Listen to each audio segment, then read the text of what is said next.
Assalamu alaikum to all our listeners at Inspire FM. This is Ali on the Parenting Show, and a welcome, very hot evening to you. I hope everyone's enjoying the weather, and most of all, the children are enjoying it. But we have to also have some safety precautions as well. Today, we are going to continue with something very important, the discussion around AI and artificial intelligence and parenting. I have the pleasure of a guest, Abid Mustafa. Abid Mustafa is one of the experts in the industry. He's had vast experience, over 30 years experience in industry, presently working on some AI projects out in the Middle East, and he is actually also wrote a few papers regarding this matter. So no one better to speak to than Abid himself. Abid, assalamu alaikum. Wa alaikum assalam. How are you? Alhamdulillah, and welcome to Inspire FM, the parenting show, and I'm glad you can join us, Abid. Hey, thank you very much. It's a pleasure to be here. Fantastic. Abid, let's get straight into it. Everyone is talking about AI. AI this, AI that, from children doing their school homework to wars being dictated by artificial intelligence. Tell me, Abid, just from your industry background, from your expertise, what's the big deal?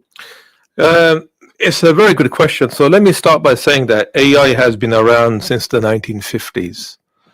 And it's had many, you can see, say, peaks and troughs in terms of success and failures. But the world seems to have waken up to AI, primarily because of ChatGPT, which was released in 2023.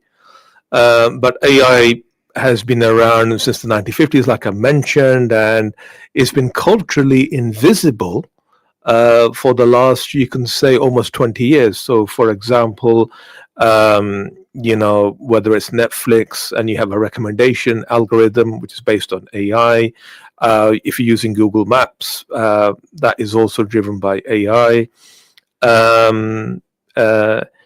Browsing sometimes the internet and the way ads appear, that is driven by AI. So AI has penetrated almost every facet of our lives. But it's only been in the last 3-4 years that people have really woken up and they have taken note. Sure. And we can talk about a lot of things, and you being in the industry, you'd have vast experience of its uses, of its advantages, of its disadvantages. But before we really get to the crux of the matter of parenting and children and AI, I'd like to actually maybe set some goalposts, set some criteria, because I wouldn't want the next generation to go around ignoring tech, ignoring technology, ignoring AI. So what's your caveat? What's your criteria by which you would encourage parents who are listening tonight to say, should they, shouldn't they, or what is the things that parents need to weigh up before we get into the I think before I answer that question, let me just go back to the previous one, because I want to add a few points, and it's very, very important. Right now, the flavor of the last couple of years has been large language models, ChatGPT, reasoning language models, VLMs, RLMs, all of these are acronyms.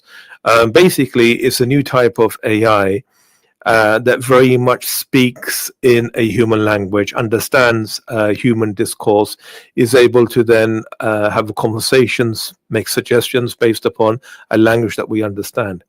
Now, there are two major driving factors behind this technology, which I think is important your listeners, they understand.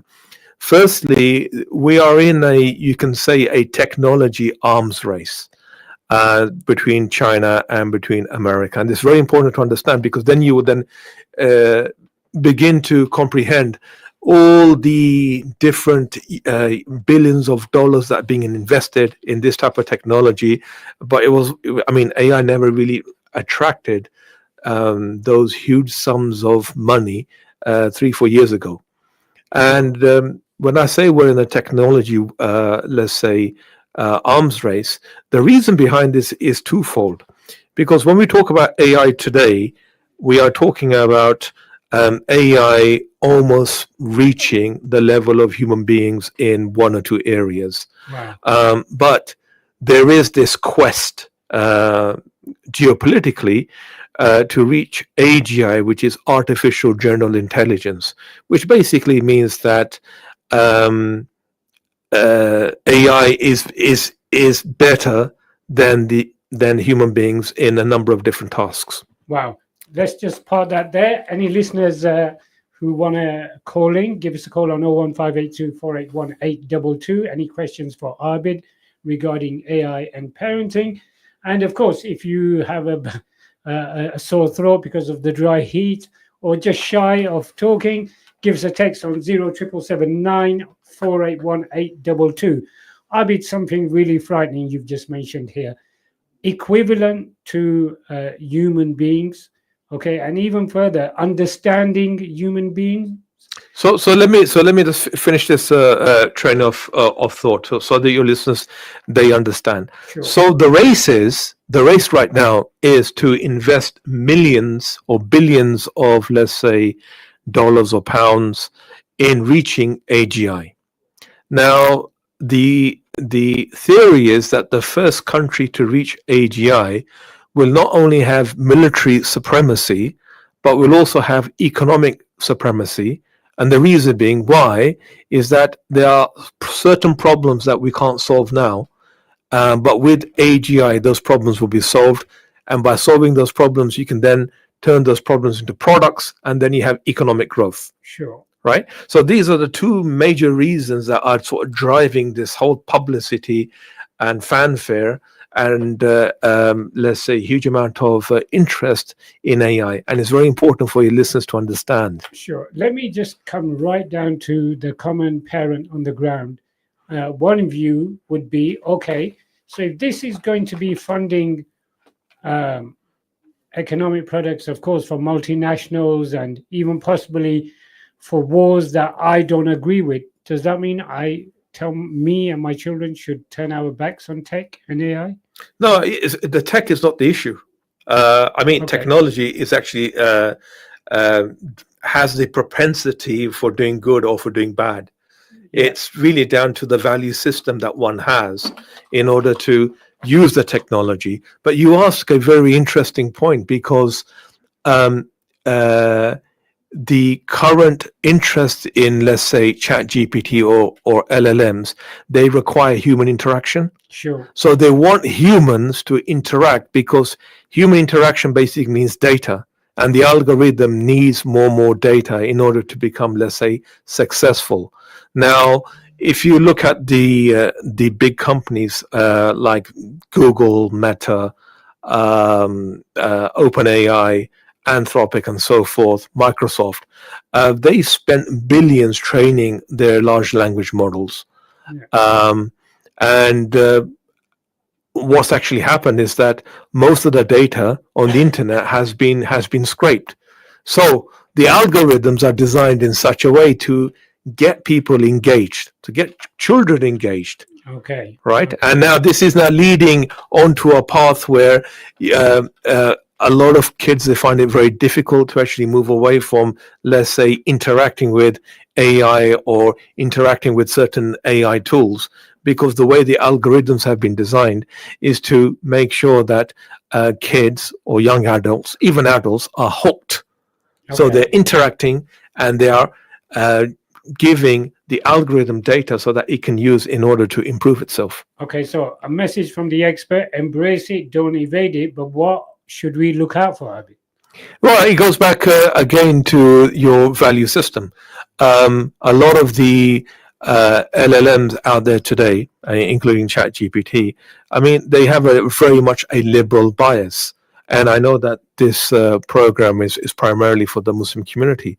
So the Islamic ethos is actually missing in these LLMs. So the first point of caution for parents is to take note and realize that a lot of the LLMs that are available today, like ChatGPT, like Perplexity or Gemini and so forth, they are trained on a certain value set, a liberal Sure. value set, a liberal data set. So hence, it's going to have biases towards Islam. Okay, so this is interesting, Abid, because I call it, a lot of the children across the western part of the world, if you like, they suffer from my bedroom syndrome, meaning that social life in a family is no longer about sitting and talking in the front room. When I was a kid, I remember all my siblings were in the front room. The telly used to be on and off. Mum and dad used to interact with us. There used to be discussions. Yes, there used to be disagreements. Yes, there used to be arguments. There used to be laughter. There used to be jokes.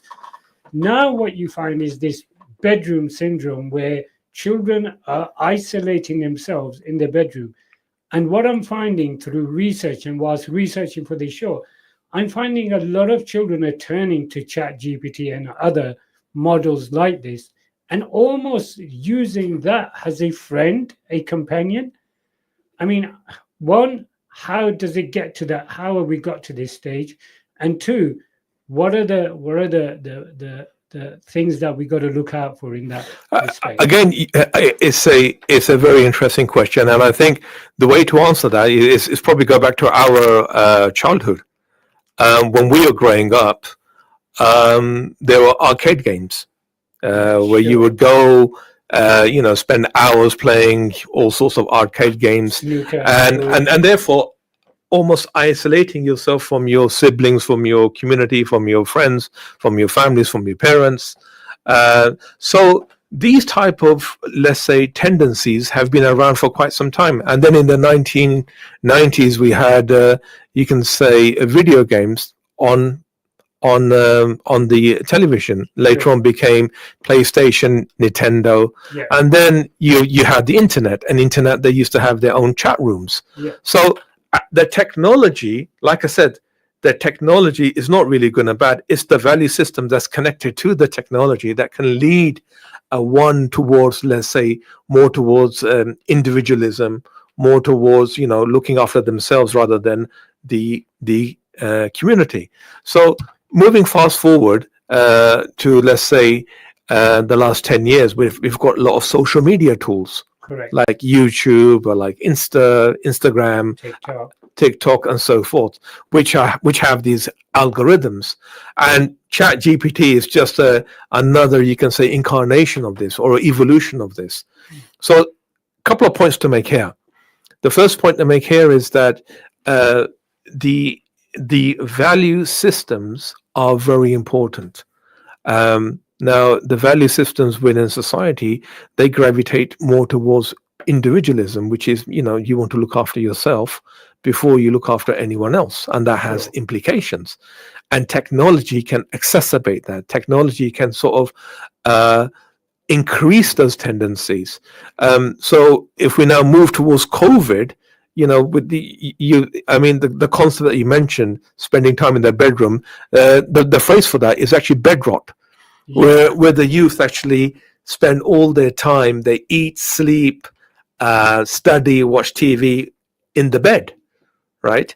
And so having a AI application like ChatGPT, it's just helps them to further, you can say, entrench themselves in this mindset. So this is actually an interesting point where you say it's about the value system.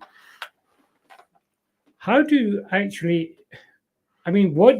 you're a parent, you've got young children, for example, and what is the practical discussion you want to have with your children regarding ChatGPT? Well, before I get to that, I think it's important to also mention that parents are also impacted by the same type of value system. I mean, outsourcing parental responsibility is quite common in my circles.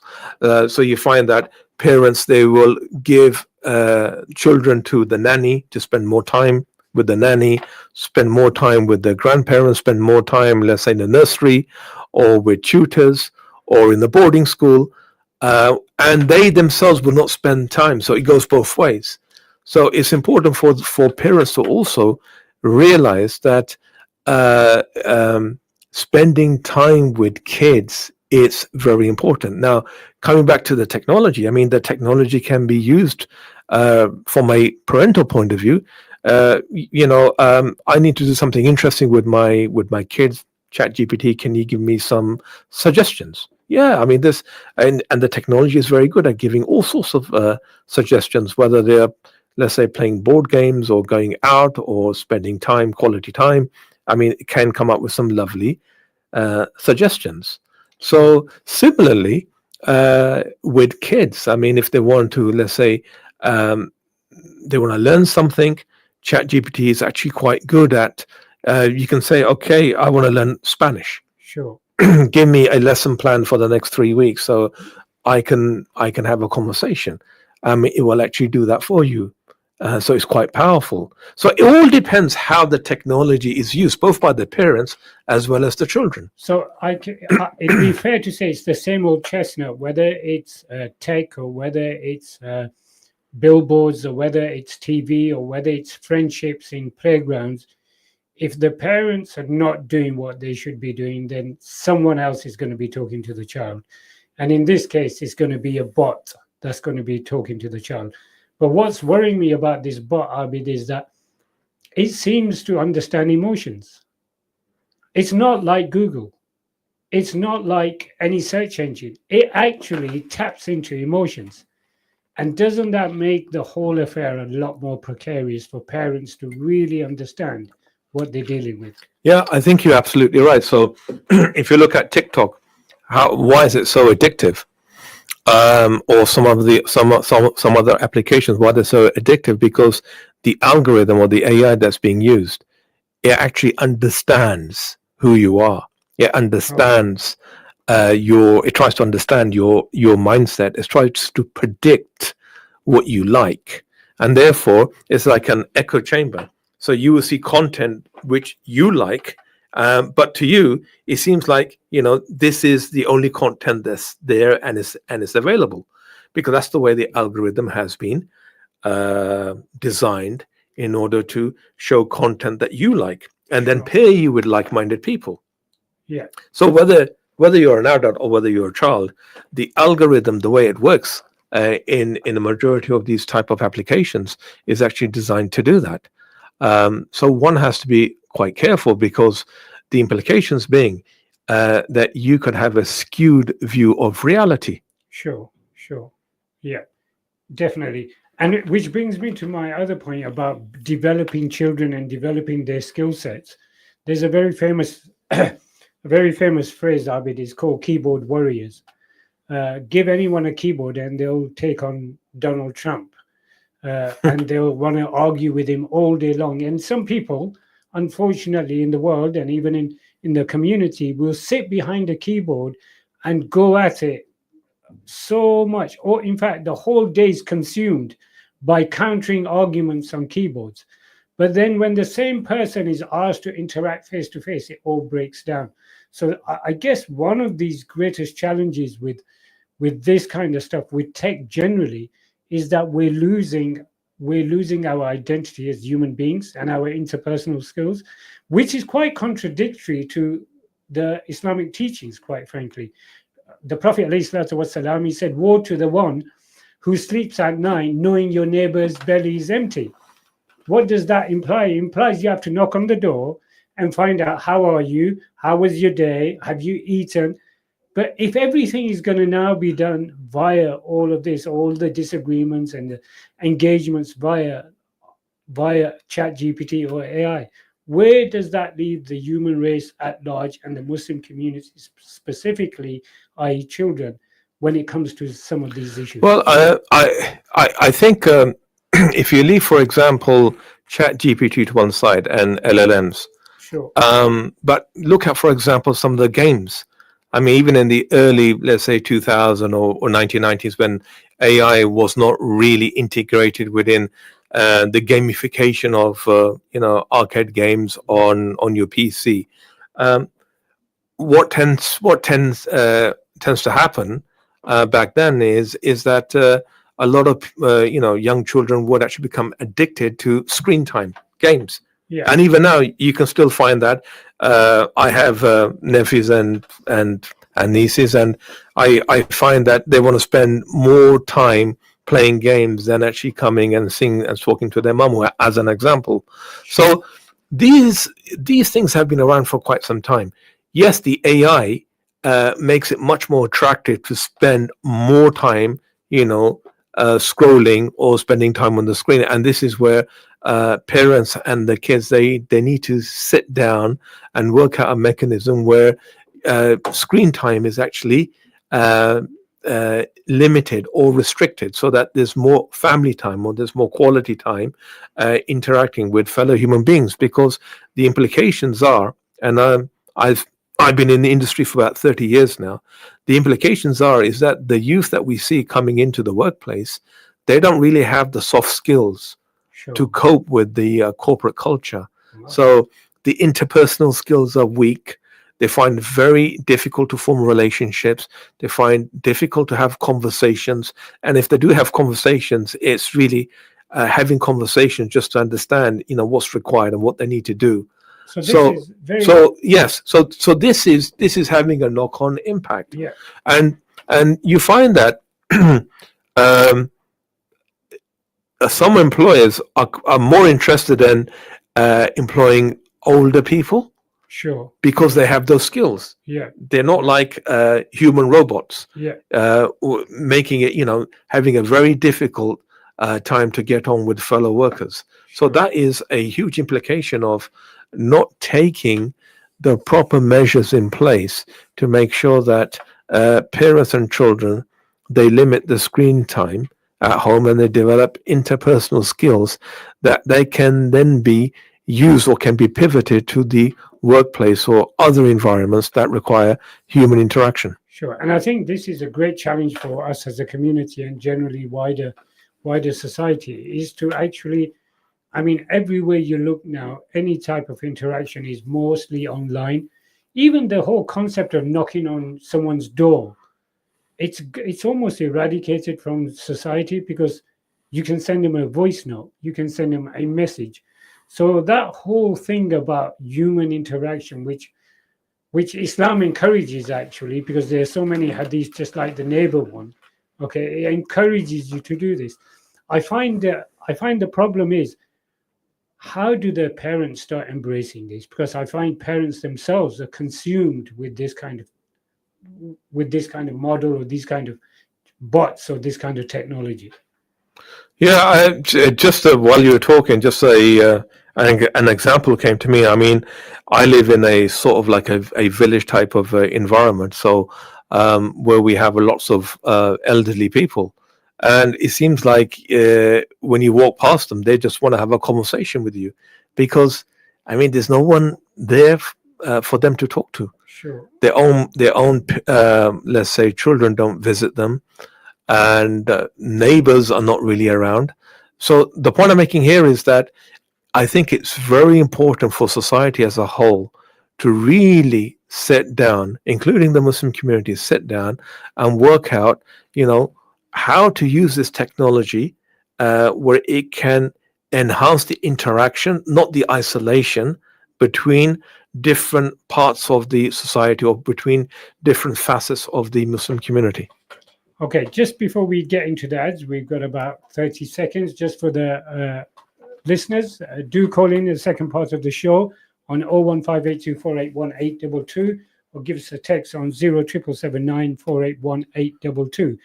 Abi, we've got about 20 seconds left. Inshallah, in the next part of the show, I want to talk about some real challenges regarding just building on this thing about interpersonal skills and soft skills, and building on some of the views or surveys out there in the real world about internet, about AI, and how the youth actually see these. So join us after the break on Inspire FM, the Parenting Show.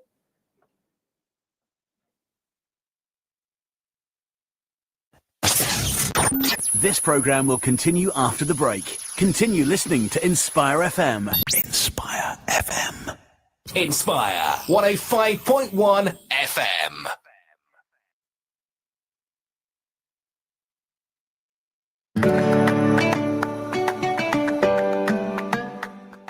Heatwave on Inspire 105.1 FM.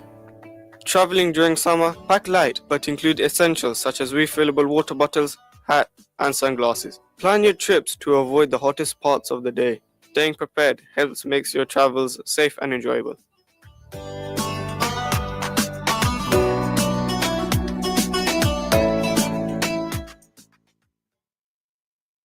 Enjoy quality and tasty 100% authentic halal Chinese and Thai food from Gao Express, brought to you by the team behind Tops Pizza in Luton. Choose from all your delicious Chinese and Thai favourites. Then order for delivery or collection from Gao Express in Wellington Street, Luton, Marketplace, Stevenage, and now also on Nightingale Road in Hitchin. Open daily midday till late. Find the number or order online at Gao, that's Gao, express.co.uk, or like Gao Express on Facebook. Westbourne pharmacy हफ्ते के 7 दिन सुबह 9 बजे से लेकर रात 9 बजे तक खुली रहती है। हमारी सर्विसेज में शामिल हैं travel vaccinations, stop smoking, diabetes check, बच्चों की ग़िज़ा और बहुत कुछ। लुटन और डंस्टेबल में फ्री प्रिस्क्रिप्शन, पिकअप और डिलीवरी सर्विसेज भी की जाती है। इसके अलावा आप मेडिसिन के इस्तेमाल के लिए फ्री मशवरा भी ले सकते हैं। वेस्टबोर्न pharmacy 198 B Dunstable Road, Luton, corner of Westbourne Road. Telephone 01582 419 432. السلام عليكم ورحمة الله وبركاته. بسم الله الرحمن الرحيم. قال النبي صلى الله عليه وسلم: ليس شيء أكرم على الله من الدعاء. That there is nothing more honored in the sight of Allah than supplication.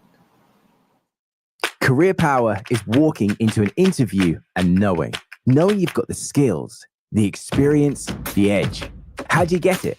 Come to a University of Bedfordshire Open Day, where we'll show you our real-world teaching and industry-led courses in action, introduce you to our industry partners and our supportive community that's got your back from day one through to graduation and beyond. Want career-powered education? Book onto a University of Bedfordshire Open Day now at beds.ac.uk. Are you looking for a prompt let and comprehensive property management by property professionals? If so, relax and let a safe registered agent take care of all your property matters. Marigold Residentials believe in 100% customer satisfaction and aim to provide quality service at very competitive prices. Why not also let us take care of your property sale? We're now a proud member of the National Association of Estate Agents. We also advertise in local papers free of charge. Visit us at 251 Dunstable Road or call us on 617 617. Terms and conditions apply. Assalamu alaikum and hello, I'm Laura Conda and I'm the host of the new podcast News and Culture Show. We're going to be talking about all the latest news from around Luton, all the amazing things that are happening in arts and culture and events across the town. You'll be able to catch up and find out what you're doing this week, where you can be going and what is happening in our town. And we really want to hear from you. So please do get in contact and let us know your thoughts every week. Wednesday, 10 a.m. to 11 a.m. on Inspire FM.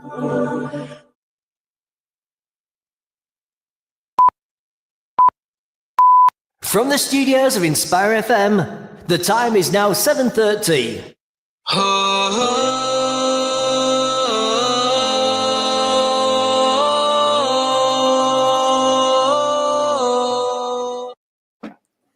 Assalamu alaikum and welcome back to the Parents Show on Inspire FM. This is Ali, your host. We've got with us Abid Mustafa, an expert in AI. We just went through some discussions in the first part of the show regarding the backdrop of AI, its introduction, some of the things that parents should look for.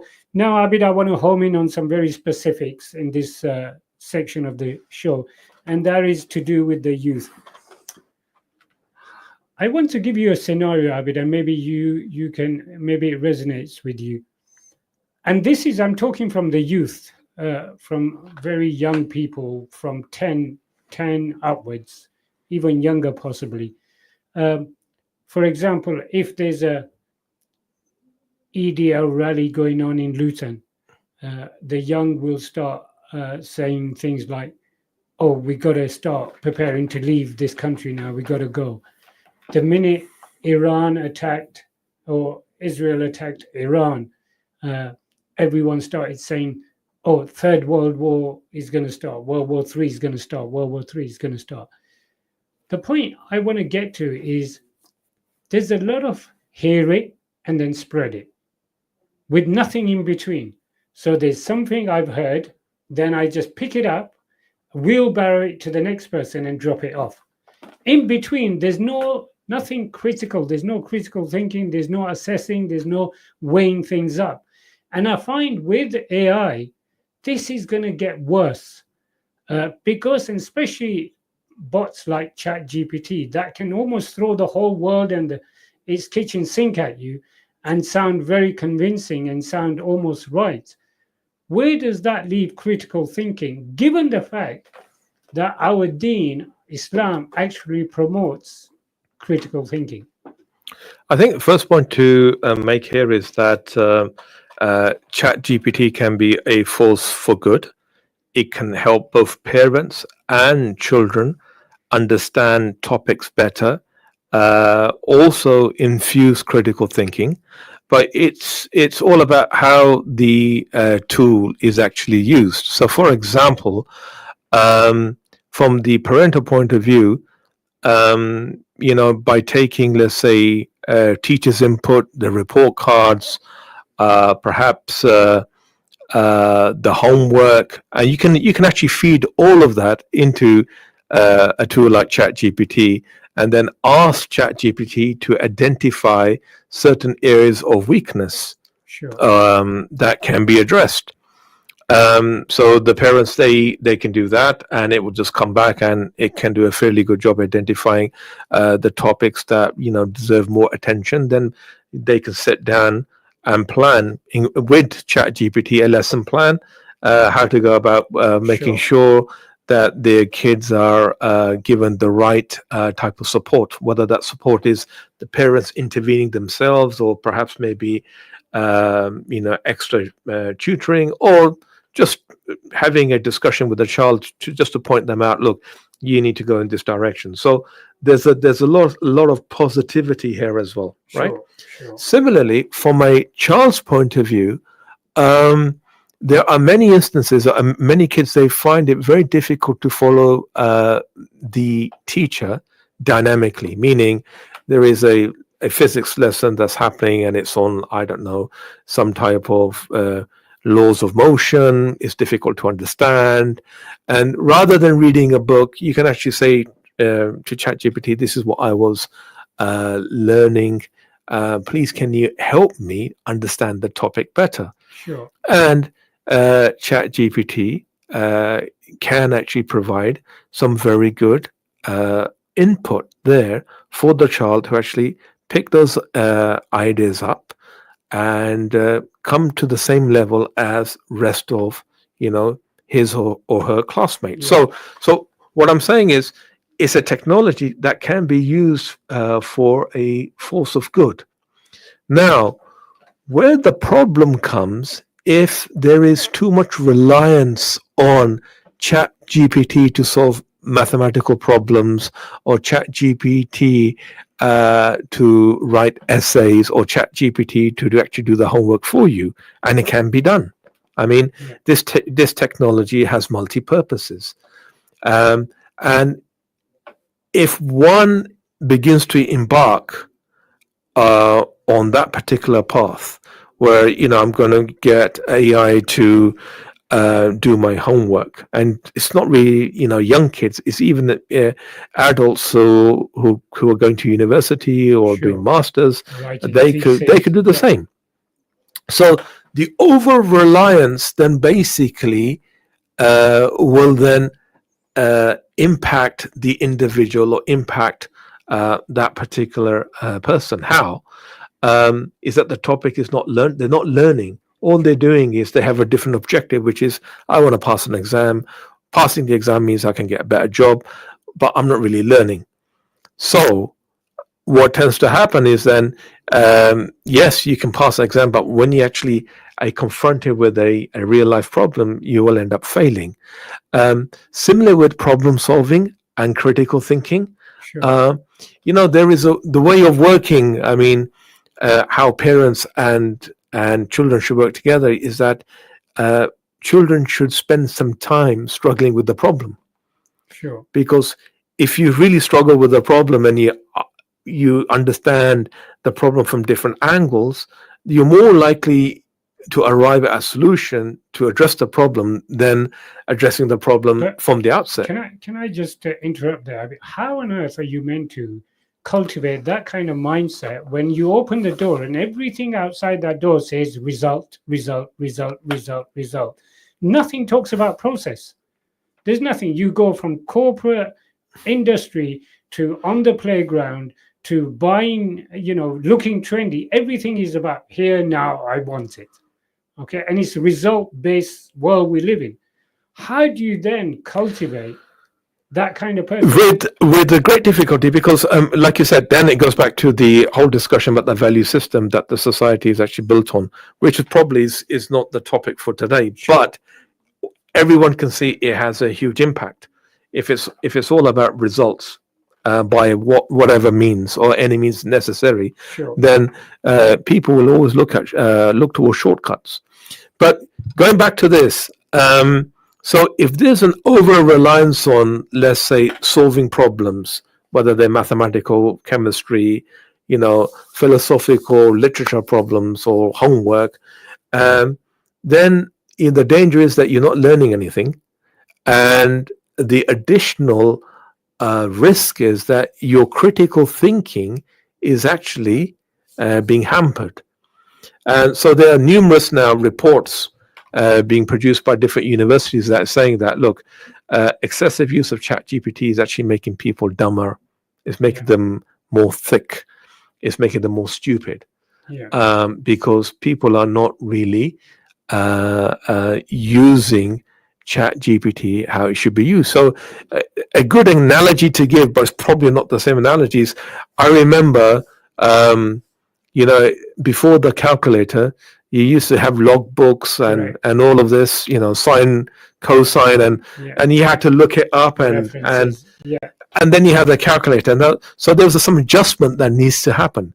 Now you don't have a calculator. You have machine intelligence, which is very good at helping you understand a variety of different topics, almost better than your teacher can actually teach you. So it's about training yourself, parents as well as kids, training yourself to understand the limitations where machine intelligence needs to be applied and where hard graft intellectual vigor needs to be applied. Okay, brilliant. Abid, this brings me on to, naturally will bring me on to the discussion of the irony of all of this is that 1400 years ago, we were given a kitab by Allah subhanahu wa ta'ala. And Allah subhanahu wa ta'ala has almost promoted, encouraged, wants critical thinking. There's the most fundamental question any human being can ask. Does Allah exist? Does God exist? It requires critical thinking. It requires you to be rational. It requires to understand the universe. It requires to understand things around you and come out with the answer. The irony is that when you were talking about, the challenge is to develop critical thinkers now and make a lot of parents will look at this and say, oh my God, how do I develop this? How do I develop this? And I say that you're at an advantage from the Muslim community because you have a kitab sat somewhere on the shelf that promoted this type of thinking. Because even Ibrahim alayhi salam, when you look at Ibrahim alayhi salam, there were different dialogues that took place. How can the sun, how can the moon, how can these idols be your Lord? Okay, the sun goes down, the moon comes up. The moon goes down, the sun goes. This is all being very critical in thinking. So the kitab itself, Allah subhanahu wa ta'ala sent down a kitab that really encourages critical thinking. So I would say my advice to parents out there is that if you really want to understand how to develop critical thinkers, go back to this kitab. Because this kitab is not there to be recited just in Ramadan or just to be recited in Salah. I mean, if you look at it, the story of Ad and Thamud, okay, and you're talking about big, almost superpowers here, okay, that had influence in almost every domain. What was their end? Fir'aun, what was his end? How is it possible that a prophet was taking lead from someone who was wise? So we're talking about the story of Musa and Khidr. Khidr was the wise man, and Musa alayhi salam was the prophet. How is it possible? All this should make you ponder, should make you think. Even direct verses in the Quran, in the creations of the heavens and the earth, the alternation of day and night, surely these are signs for men of understanding. So from Islam, from Quran, from Hadith, these are very critical actually junctures that allow us to say, whoa, slow down, hang on, let's think about this. How did the universe come about? How is it possible that someone who was given the wahi by Allah, Musa alayhi salam, is taking lead from someone who's really wise, but didn't have nabuwat, didn't have the prophethood? And it seems almost that we leave all of this and then we jump to somewhere, maybe again ChatGPT, to say, how do I create critical thinking? So I'd say is that, how do we square some of this stuff off? Look, I think it's a very insightful point that you have made. There's a role for critical thinking and there's a role for taqleed. Sure. Where critical thinking actually switches off for the individual, and the individual just relies on a hukam or an opinion because they don't really have the knowledge or they don't want to really think about it. So, and what I will say that in certain matters, you have to use critical thinking and taqleed is not allowed. Like, for example, the issue of, Aqidah matters, right? In other areas, like maybe understanding different problems and you want to have the fiqh hukam, their critical thinking has a role because you should not go blindly to a scholar and just adopt. You need to understand the context and so forth. So they go hand in hand. So similarly, when using ChatGPT, one needs to understand, where are the topics where critical thinking needs to be applied, and where is it that I can make taqleed? Sure. Where is it that I can sort of, not switch my mind off, but within the envelope of critical thinking, I can actually make taqleed. And what I mean by this is there is still a problem with ChatGPT or all the large language models that you see today. They actually hallucinate.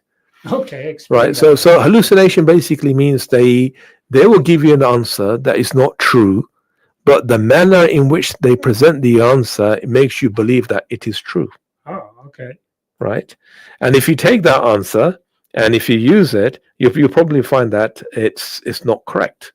Have you got an example you can think about it? You can. Do you have ChatGPT with you today? Yes. I mean, you can ask it a question and see. Let's do it as we are live. Go on. You go ahead. I mean, what is a favorite topic that you have that you know the answers to really well? Oh God! Now you're putting me on the spot. Horses. Horses, great. Horses. Yeah. I know a lot about horses. Yeah. So basically, maybe ask a question, maybe specifically about horses, maybe the food, the disease, or something like that, and see the answer that it comes back. What you have to be careful with, sometimes it can come back with the right answer, sometimes it doesn't, but you have to always double check. And that's where the critical thinking comes in. In other words, even you want to make taqleed or you want to rely on ChatGPT, you still need to double check it. And that's why they have at the bottom, they have, when they give the answer, they have that, double check or please check the answer. Okay, so actually something very interesting, Abid. So the question I asked is, do horses cry due to being lonely? As my horse has been crying at night. Okay, so obviously I get to the stables in the morning and I find the watery eye. Okay, now human beings have interpreted this as being, oh, my horse has been crying, maybe it's lonely overnight. So ChatGPT, it says it could absolutely be a sign of loneliness, okay, distress or anxiety, okay. Horses are herd animals and thrive on companionship. If your horse is alone, no other horse is or suitable anchor, they can become stressed, especially at night when it's quiet and they feel isolated or vulnerable. So I know for a fact horses don't cry because the way human beings cry. They cry because their eyes get infected, dust gets in their eye, they get a dust infection, their tear ducts come because of something in their eye. It's not an emotional cry. I know that for sure. And but there's your example that not everything that comes out with ChatGPT is absolute 100% gospel. Good. So I'm glad we've proven that. Yeah. So okay. Next point then, Abid, is again nurturing our children. What is critical thinking?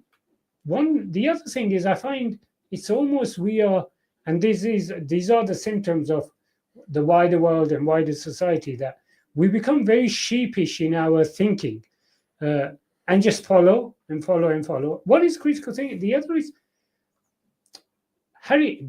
Have you come across Harry Potter, Abid?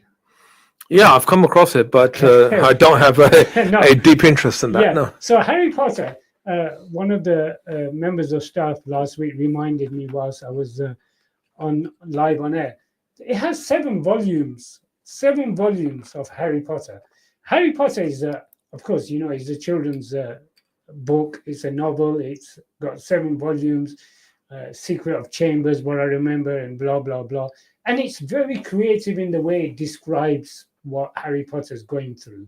Okay, and if I can not to equate it, but if I can give you on the other side, the Quran al-Karim is very creative in the stories. Actually, when you read the stories of the different nations and the different leaders and the different people, okay, or even the story of Lut or Ad or Thamud or the story of Nuh alayhi salam, it's Allah subhanahu wa ta'ala, it's very creative, very, very creative.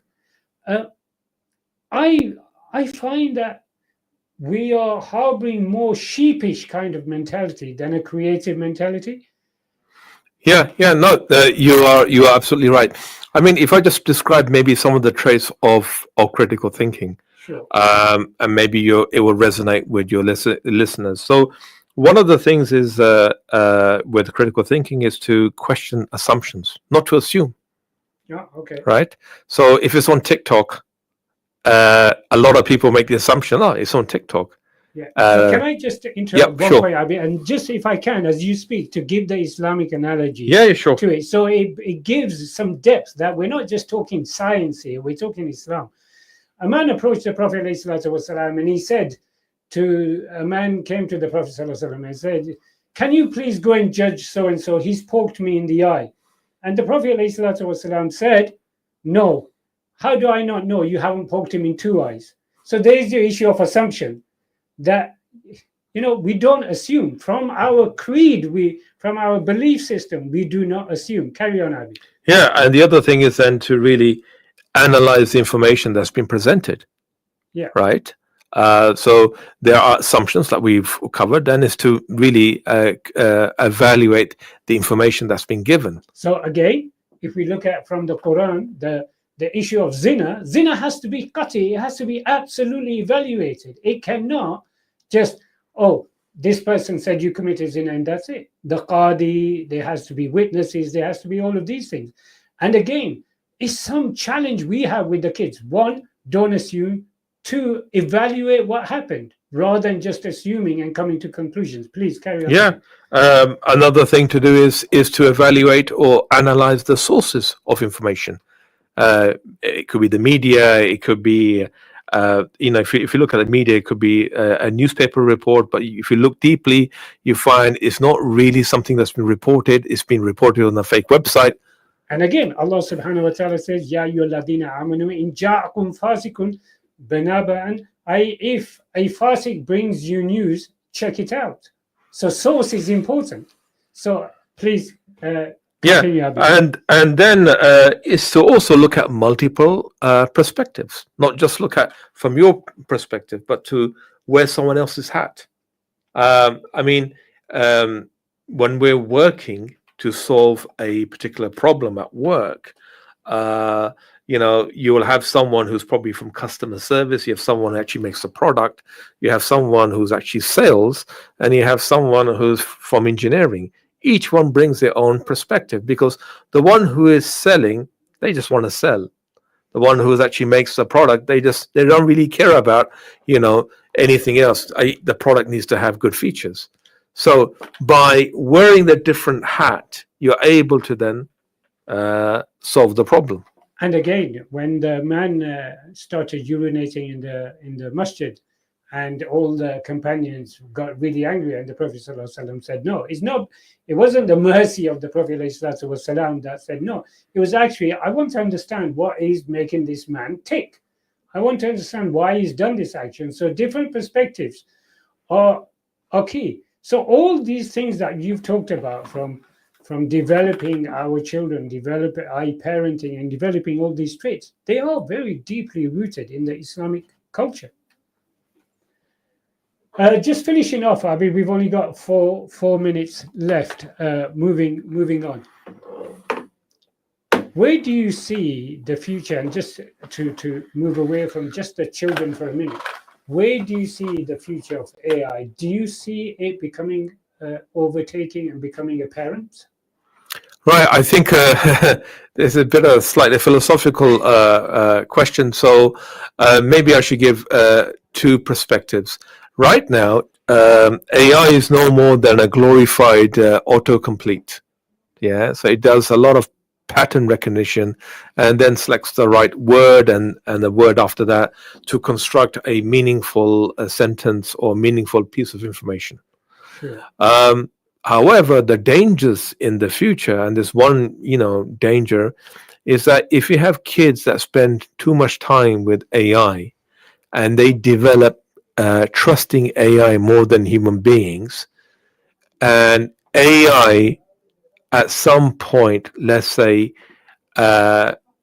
becomes to some degree aware or utilized in a negative way, it's hacked, then it's able to then control those kids that have grown up to be adults, and use them or manipulate them. Wow. So there's a real danger of having kids that develop deep relationships with artificial intelligence or machine intelligence, which could be manipulated by unsavory, let's say, forces within society for political purposes, especially when it comes to, let's say, elections. So that is one utopian future that is quite dangerous, I would like to say. Yeah, and just following on from there, I mean, actually, a lot of the youth are slowly finding that there was a recent survey that was carried on asking youth, what do you think about the internet? And their reply said, wish it was never around, because they found that they are spending hours and hours on it. We've got about 60 seconds, Abid. What's your view on that survey? And so I think that goes back to the one of the first points that we open our discussions with, which is the value systems within society.